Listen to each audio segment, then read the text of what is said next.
Millicent Adhiambo, Ramogi TV.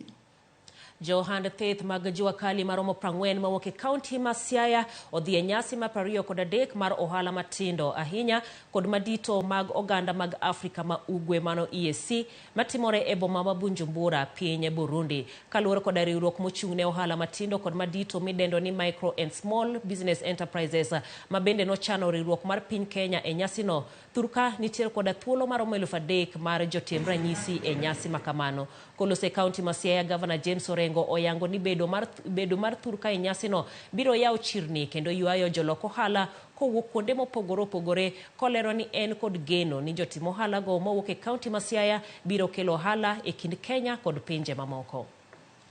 Dhi Bujumbura. To kuma gidhi Bujumbura gitero gige gi magiloso.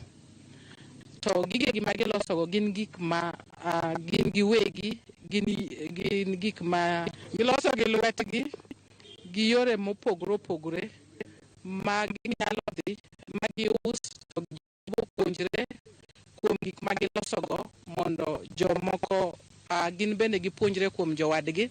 To mar ariyo be ginyalo riwre ma giduog Siaka ma gikelo hala maber e Siaya wakai. Nwantie East African Trade Fair last year, nwantie Kampala Uganda, no walk number 2 after Machakos, sane kwa de Bujumbura Burundi, wadi walk number 1. Serikali maro rengo kae wangeo ni nyalore.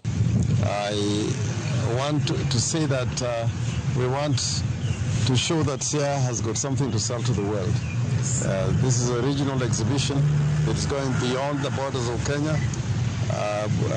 Bujumbura and Burundi are part of the greater East African community, and you know, with the inclusion of Somalia recently, the population in the East African community is beyond 300 million.